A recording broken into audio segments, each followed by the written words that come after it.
Ako si Dennis, nung binata ako, takot talaga ako na hindi mag-asawa. Kaya yung mga nakilala ko, mga mag-asawa, pero bandang huli, maghihiwalay din.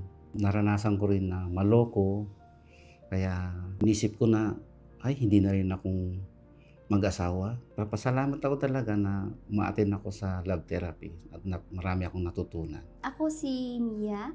Ako naman, kung siya ayaw niya ng mag-asawa, ako naman sobrang anxious naman ako na makapag-asawa. Because of that anxiousness, ang dami kong mga maling desisyon na nagawa until that time na meron akong isang pagkakamali na nagawa na talagang yun yung halos isuko ko na yung paglilingkod ko sa Diyos.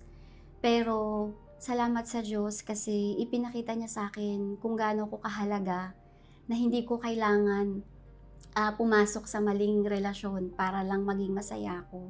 At natutunan ko nga sa love therapy na yung Diyos talaga yung magpo-provide sa akin ng lalaki ng Diyos na mapapangasawa ko at hindi ko kailangang magmadali. Kaya pinag-pray ko sa altar na bigyan ako ng babaeng anak ng Diyos.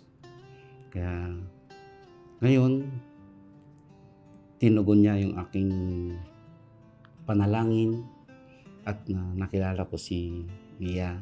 And ayun, salamat sa Diyos kasi dumating yung panahon na nakilala ko yung aking asawa. Salamat din sa Diyos kasi nagkaroon kami ng opportunity na matanggap namin yung pagpapala mula sa altar. Napaka-importante nito kasi yun talaga yung simula ng relasyon ng buhay mag-asawa kasi yung basbas na nagmumula sa altar, yun din yung nagsisilbing gabay namin na every time na may pinagdadaanan kami, lagi kaming babalik doon. Kaya yung pagsasama namin ngayon ay talagang maayos. Mayroon kaming mga arguments pero dahil nga meron kaming basbas na mula sa altar, ito yung nagsisilbing tulong para sa amin para palaging babalik kami sa isa't isa.